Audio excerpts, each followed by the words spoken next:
Hi friends, ഇന്ന് ഞാൻ വന്നിട്ടുള്ളത് ഒരു ഡോൾ കേക്കിൻ്റെ റെസിപ്പി ആയിട്ടാണ്. ഈ ഡോൾ കേക്ക് മൈദ യൂസ് ചെയ്തിട്ടില്ല, അതുപോലെ ഓവനും ബീറ്ററും ഒന്നും ഉപയോഗിക്കാതെയാണ് ഈ കേക്ക് തയ്യാറാക്കിയിട്ടുള്ളത്. നമ്മുടെ വീട്ടിലുള്ള ഒരു അയണിൻ്റെ ചീനിച്ചട്ടിയിലാണ് ഈ കേക്ക് തയ്യാറാക്കിയിട്ടുള്ളത്. അതേപോലെ ഈ കേക്കിലേക്കുള്ള വിപ്പിംഗ് ക്രീം ബീറ്റർ യൂസ് ചെയ്യാതെ മിക്സിയിലാണ് ചെയ്തിട്ടുള്ളത്. നല്ല സ്റ്റിഫായിട്ട് തന്നെയാണ് കിട്ടിയിട്ടുള്ളത്. അപ്പോൾ ഈ കേക്ക് ചീനിച്ചട്ടിയിൽ ഉണ്ടാക്കിയിട്ടുണ്ടെന്ന് കരുതിയിട്ട് നല്ല സോഫ്റ്റാണ്. നിങ്ങൾക്ക് കാണുമ്പോൾ മനസ്സിലാവും, നല്ല സോഫ്റ്റായിട്ട് നല്ല ടേസ്റ്റി ആയിട്ടുള്ള ഒരു കേക്കാണ്. അപ്പോൾ ഈ കേക്ക് എങ്ങനെയാണ് തയ്യാറാക്കുന്നതെന്ന് നോക്കാം. ഞാൻ എടുത്തിട്ടുള്ള ഈ ചീനിച്ചട്ടി ഒരു ചെറിയ ഒരു ചട്ടിയാണ്. അപ്പോൾ ഇതിൻ്റെ അളവ് ഒരു 7 ഇഞ്ചോളം വരും. ഇങ്ങനെ നോക്കുമ്പോൾ ഒരു 7 ഇഞ്ചോളം ഇതിൻ്റെ ഉൾഭാഗമുണ്ട്. ഒരു 7 ഇഞ്ച് തികച്ചില്ല, ഒരു 6.25 ഇഞ്ചുണ്ട്. അതുപോലെ ഉൾവശം ഇങ്ങനെ സെൻറ്ററിൽ നിന്ന് വെച്ചിട്ട് ഇങ്ങനെ നോക്കുമ്പോൾ ഒരു 4 ഇഞ്ച് അടുത്തുണ്ട്, ഒരു 4 ഇഞ്ച് കഴിഞ്ഞിട്ടുണ്ട്. അപ്പോൾ വലിയ ചട്ടിയാണെങ്കിൽ അളവെല്ലാം ഇരട്ടിയാക്കി എടുത്താൽ മതി. ആദ്യം ഇതൊന്ന് നന്നായിട്ടൊന്ന് ഗ്രീസ് ചെയ്തെടുക്കണം. കുറച്ച് ഓയിലോ അല്ലെങ്കിൽ ബട്ടറോ നന്നായിട്ട് എല്ലായിടവും ഒന്ന് തേച്ച് കൊടുക്കാം. ഈ കേക്കിൻ്റെ റെസിപ്പി എൻ്റെ അടുത്ത് എൻ്റെ ഇത്ത പറഞ്ഞു തന്നിട്ടുള്ളതാണ്. അപ്പോൾ എനിക്കിത് ആദ്യം ഡൗട്ട് ഉണ്ടായിരുന്നു, ചീനിച്ചട്ടിയിൽ കരിഞ്ഞു പോകുമെന്ന്. പക്ഷേ ഇത് ചെയ്ത് നോക്കിയപ്പോൾ നല്ല സക്സസ് ആയിട്ട് വന്നു. അപ്പോൾ നിങ്ങൾക്ക് അടുത്തൊന്ന് ഷെയർ ചെയ്യാമെന്ന് വിചാരിച്ചു. അപ്പോൾ ഞാനിവിടെ ഒരു ബട്ടർ പേപ്പർ റൗണ്ടിൽ കട്ട് ചെയ്തിട്ടുണ്ട്. ഇനി ഇതിലേക്ക് ഇതിൻ്റെ ഈ സൈഡിൽ നിന്ന് സെൻറ്ററിലേക്ക് ഇങ്ങനെ ഒന്ന് കട്ട് ചെയ്ത് കൊടുക്കുക. അപ്പോൾ ചീനിച്ചട്ടിയിൽ കുഴിയുള്ളതുകൊണ്ട് കറക്റ്റായിട്ടിരിക്കാൻ വേണ്ടിയിട്ട് ഇങ്ങനെ ചെയ്യാം. എന്നിട്ട് അതിൻ്റെ ഉള്ളിലും കുറച്ച് ഓയിലൊന്ന് ബ്രഷ് ചെയ്ത് കൊടുക്കുന്നുണ്ട്, ബട്ടർ പേപ്പറിൻ്റെ ഉള്ളിലും. ഇനി മാറ്റി വയ്ക്കാം. ഞാനൊരു ബൗളിലേക്ക് ഒരു അരിപ്പ് വെച്ച് കൊടുത്തിട്ടുണ്ട്. ഇതിൻ്റെയൊക്കെയുള്ള അളവെല്ലാം ടേബിൾ സ്പൂണിലാണ് അളക്കുന്നത്. അപ്പോൾ എല്ലായിടത്തും ഇപ്പോൾ അളവിൻ്റെ ആ കപ്പൊന്നും ഉണ്ടാകണമെന്നില്ല. അപ്പോൾ ടേബിൾ സ്പൂണിൽ വേണമെങ്കിലും അളന്ന് എടുക്കാവുന്നതാണ്. ഞാൻ ഇതേപോലുള്ള ടേബിൾ സ്പൂണ്, ഒരു സ്റ്റീലിൻ്റെ സ്പൂണ്, വലിയ സ്പൂണാണ് എടുത്തിട്ടുള്ളത്. ഏറ്റവും ചെറിയ സ്പൂണല്ല, അതിൻ്റെ തൊട്ട് വലിയ സ്പൂണാണ് എടുത്തിട്ടുള്ളത്. അതിലൊരു 8 ടേബിൾ സ്പൂൺ ഗോതമ്പ് പൊടി ചേർക്കുന്നുണ്ട്. മൈദ അല്ല ഞാൻ ഇതിൽ യൂസ് ചെയ്തിട്ടുള്ളത്. അപ്പോൾ മൈദ വേണമെങ്കിൽ മൈദ ഇതേ അളവിൽ തന്നെ എടുത്താൽ മതി. ഈ 8 ടേബിൾ സ്പൂൺ ഗോതമ്പ് പൊടി എന്ന് പറയുമ്പോൾ മെഷറിംഗ് കപ്പിൽ ഒരു 1/2 കപ്പ് ഉണ്ടാവും.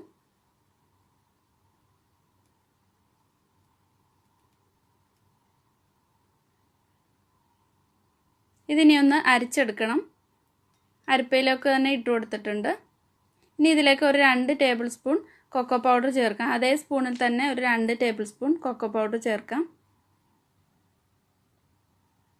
ഇനി ഇതിലേക്ക് ഒരു 1/2 ടീസ്പൂൺ ബേക്കിംഗ് പൗഡർ ചേർക്കാം. ബേക്കിംഗ് പൗഡർ ഇതേപോലുള്ള ചെറിയ സ്പൂണിലാണ് അളന്നെടുത്തിട്ടുള്ളത്. ഇനി ഇതിലേക്ക് ഒരു നുള്ള് ബേക്കിംഗ് സോഡ ചേർക്കാം. ഒരു നുള്ളു ഉപ്പ് കൂടി ചേർക്കുന്നുണ്ട്, ടേസ്റ്റ് ഒന്ന് ബാലൻസ് ആവാൻ വേണ്ടിയിട്ട്. എന്നിട്ട് ഇത് നന്നായിട്ട് ഒന്ന് മിക്സ് ചെയ്തിട്ട് അരിച്ചെടുക്കാം. അപ്പോൾ ഇത് നല്ലതുപോലെ അരിച്ചെടുത്തിട്ടുണ്ട്. ഇനി ഇത് ഒന്നുകൂടി ഒന്ന് മിക്സ് ചെയ്ത് കൊടുക്കുന്നുണ്ട്. ഞാനിവിടെ ഒരു മുട്ടയാണ് ചേർക്കുന്നത്, നല്ല വലുപ്പമുള്ള ഒരു മുട്ടയാണ് എടുത്തിട്ടുള്ളത്. ഇനി ഇതിലേക്ക് വാനില എസൻസ് ചേർത്ത് കൊടുക്കുക. ഞാനിപ്പോൾ ഇവിടെ വാനില പൗഡറാണ് ചേർക്കുന്നത്. പൗഡർ ഇല്ലെങ്കിൽ വാനില എസൻസ് ഒരു 1/2 ടീസ്പൂൺ ചേർത്ത് കൊടുത്താൽ മതി. ഇനി ഇതിലേക്ക് അതേ സ്പൂണിൽ തന്നെ ഒരു 6 ടേബിൾ സ്പൂൺ പഞ്ചസാര ചേർക്കുന്നുണ്ട്. ഇത് പൊടിക്കാതെയാണ് എടുത്തിട്ടുള്ളത്. അപ്പോൾ വലിയ തരിയുള്ള പഞ്ചസാര ആണെങ്കിൽ പൊടിച്ചിട്ട് ഒരു 7 ടേബിൾ സ്പൂണൊക്കെ ചേർത്ത് കൊടുക്കുക. എല്ലാം കൂടെ നന്നായിട്ടൊന്ന് മിക്സ് ചെയ്ത് കൊടുക്കാം.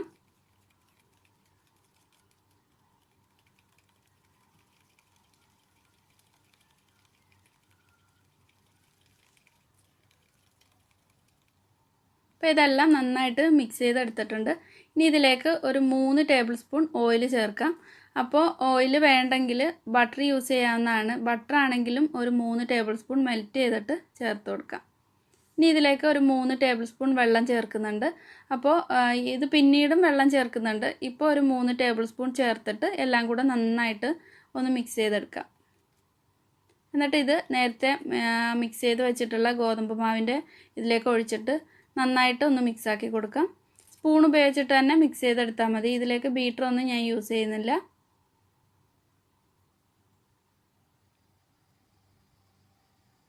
ഇപ്പോൾ ഈ ബാറ്റർ കുറച്ച് തിക്കായിട്ടാണ് ഇരിക്കുന്നത്. ഇനി ഇതിലേക്ക് ഒരു 4 ടേബിൾ സ്പൂൺ വെള്ളവും 1 ടീസ്പൂൺ കോഫിയും കൂടെ നന്നായിട്ട് മിക്സ് ചെയ്തിട്ട് ഒഴിക്കുന്നുണ്ട്. ഇത് നല്ല ചൂടുള്ള വെള്ളമാണ് എടുത്തിട്ടുള്ളത്. ആ ചൂടോടെ തന്നെ മിക്സ് ചെയ്തിട്ട് ഈ കേക്കിൻ്റെ ബാറ്ററിലേക്ക് ഒഴിച്ചു കൊടുക്കാം. അപ്പം മൊത്തത്തിൽ ഇതിലേക്ക് ഒരു 3 ടേബിൾ സ്പൂണും 4 ടേബിൾ സ്പൂണും കൂടെ കൂട്ടിയിട്ട് 7 ടേബിൾ സ്പൂൺ വെള്ളം ചേർത്തിട്ടുണ്ട്. എല്ലാം കൂടെ ഇനി നന്നായിട്ടൊന്ന് മിക്സ് ചെയ്ത് കൊടുക്കാം. ഇൻഗ്രീഡിയൻസിൻ്റെ അളവെല്ലാം ഡിസ്ക്രിപ്ഷനിൽ കൊടുക്കുന്നുണ്ട്, അപ്പോൾ കണ്ടു നോക്കിയാൽ മതി. അപ്പോൾ എല്ലാം കൂടെ നന്നായിട്ടൊന്ന് മിക്സ് ചെയ്തെടുത്തിട്ടുണ്ട്. കട്ടയില്ലാതെ തന്നെ മിക്സ് ചെയ്തെടുക്കണം. ഇനി ഇതിലേക്ക് ഒരു 1/2 ടീസ്പൂൺ വിനാഗിരി ചേർത്ത് കൊടുക്കാം. വിനാഗിരി ചേർത്തിട്ട് നന്നായിട്ട് തന്നെ മിക്സ് ചെയ്ത് കൊടുക്കണം.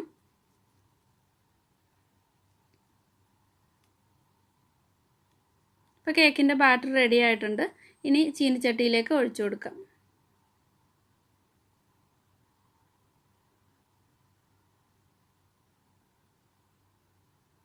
എയർ ബബിൾസ് ഒക്കെ പോകാനായിട്ട് സ്പൂണിൻ്റെ ആ സൈഡ് കൊണ്ട് ഇതേപോലെ ഒന്ന് ചുറ്റി കൊടുത്താൽ മതി.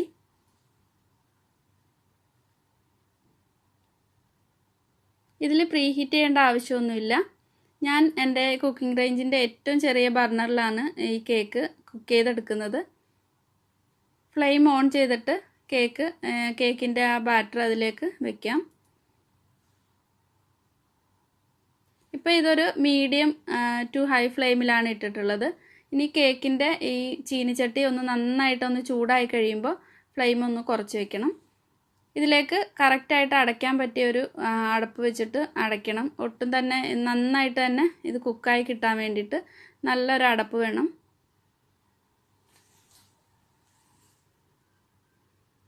ഇപ്പോൾ ചീനിച്ചട്ടി ഒന്ന് നന്നായിട്ടൊന്ന് ചൂടായിട്ടുണ്ട്. നമ്മൾ തൊട്ട് നോക്കുമ്പോൾ നല്ലൊരു ചൂടായി കഴിയുമ്പോൾ ലോ ഫ്ലെയിമിലേക്ക് മാറ്റണം. ഏറ്റവും കുറച്ച് ഫ്ലെയിമിൽ വെച്ചിട്ട് വേണം ഇത് ചെയ്യാൻ. കാരണം ഇത് ഇരുമ്പ് ചീനിച്ചട്ടി ആയതുകൊണ്ട് നല്ല ചൂട് കിട്ടും. അപ്പം പിന്നെ ഫ്ലെയിം കൂടിക്കഴിഞ്ഞാൽ കരിഞ്ഞു പോവും. ഒരു 20 മിനിറ്റൊക്കെ കുക്ക് ചെയ്തെടുത്തിട്ടുണ്ട്.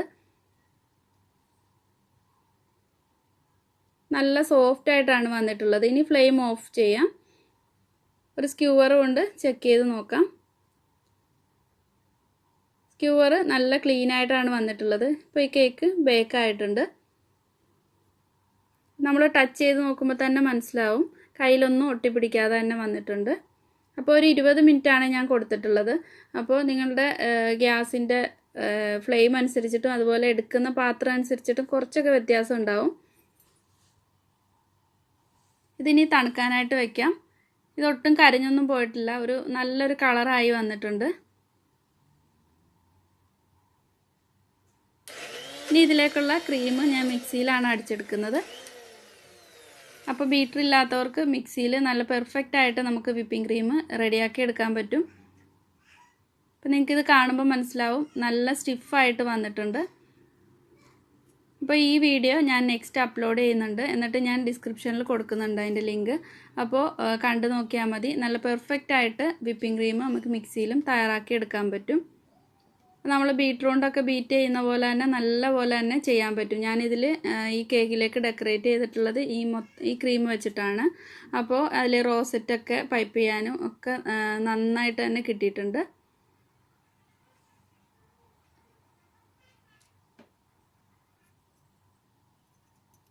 കേക്ക് ഞാൻ രണ്ടായിട്ട് കട്ട് ചെയ്തെടുത്തിട്ടുണ്ട്. ഇനി ഷുഗർ സിറപ്പ് കൊണ്ടൊന്ന് നനച്ചു കൊടുക്കാം.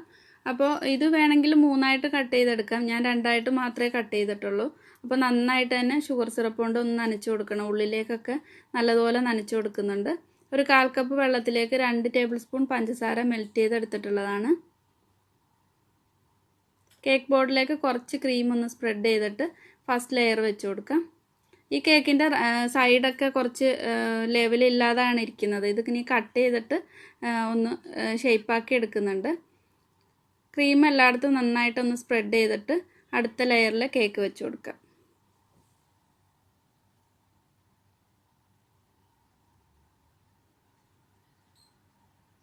ഇനി ഇതിൻ്റെ സൈഡൊക്കെ ഒന്ന് ലെവൽ ചെയ്തെടുത്തിട്ട് അത് മുകളിലായിട്ട് വെച്ച് കൊടുത്തിട്ടുണ്ട്. ആ ഒരു ഡോൾ കേക്കിൻ്റെ ആ ഒരു ഷേപ്പ് കിട്ടാനായിട്ട് ആ കട്ട് ചെയ്ത ഭാഗം ഞാൻ മുകളിലേക്ക് വെച്ച് കൊടുത്തിട്ട് ഇതിൻ്റെ സൈഡൊക്കെ ഒന്ന് ക്രീം കൊണ്ടൊന്ന് ക്രം കോട്ട് ചെയ്തെടുക്കുന്നുണ്ട്.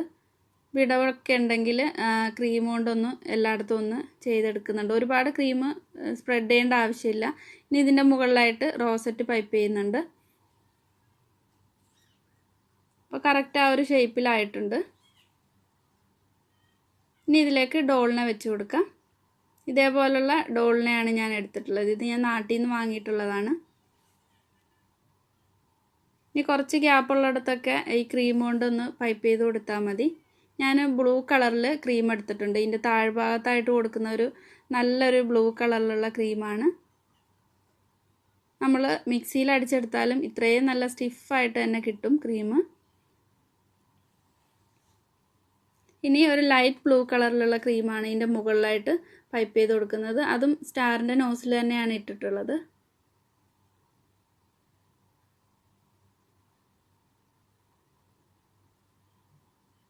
ഡെക്കറേറ്റ് ചെയ്യുന്നതൊക്കെ അവരവരുടെ ഇഷ്ടമനുസരിച്ചിട്ട് ചെയ്തെടുത്താൽ മതി. ഇപ്പോൾ ഗ്യാപ്പുള്ളിടത്തൊക്കെ ഇതേപോലെ ഒന്ന് പൈപ്പ് ചെയ്ത് കൊടുത്തിട്ടുണ്ട്. ഇനി ഇതിൻ്റെ മുകളിൽ നെക്കിൻ്റെ ഭാഗത്തായിട്ട് ബ്ലൂ കളറാണ് കൊടുക്കുന്നത്. എന്നിട്ട് ഉടുപ്പിൻ്റെ ആ ഒരു ഭാഗം വൈറ്റ് കളറിൽ കൊടുക്കുന്നുണ്ട്. ഇത് സിമ്പിളായിട്ടുള്ള ഒരു ഡെക്കറേഷനാണ് കാണിക്കുന്നത്. എല്ലാവർക്കും തന്നെ ചെയ്തെടുക്കാവുന്നതാണ്.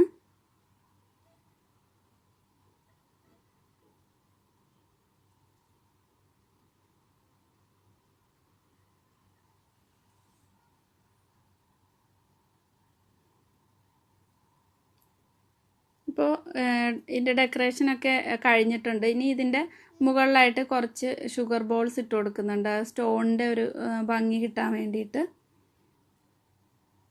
ഇതിനി നന്നായിട്ട് തണുപ്പിച്ചിട്ട് കട്ട് ചെയ്തിട്ട് സെർവ് ചെയ്യാം. ഇതൊരു 1/2 kg അടുത്ത് വരുന്നൊരു കേക്ക്.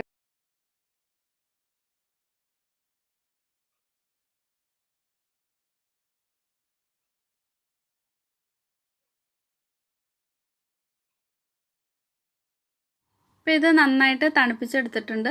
ഇനി ഇത് കട്ട് ചെയ്തിട്ട് സെർവ് ചെയ്യാം. നല്ല സോഫ്റ്റ് ആയിട്ടുള്ളൊരു കേക്കാണ്. അതുപോലെ കഴിക്കാനും നല്ല ടേസ്റ്റാണ്. എല്ലാവരും ട്രൈ ചെയ്ത് നോക്കുക. വീഡിയോ ഇഷ്ടമായിട്ടുണ്ടെങ്കിൽ ലൈക്ക് ചെയ്യുക. നിങ്ങളുടെ ഫ്രണ്ട്സിനും ഫാമിലിക്കും ഒക്കെ ഒന്ന് ഷെയർ ചെയ്ത് കൊടുക്കുക. അതുപോലെ ഇതുവരെ സബ്സ്ക്രൈബ് ചെയ്തിട്ടില്ലാത്തവർ ആരെങ്കിലും ഉണ്ടെങ്കിൽ ഒന്ന് സബ്സ്ക്രൈബ് ചെയ്തിട്ട് സപ്പോർട്ട് ചെയ്യാനും മറക്കല്ലേ.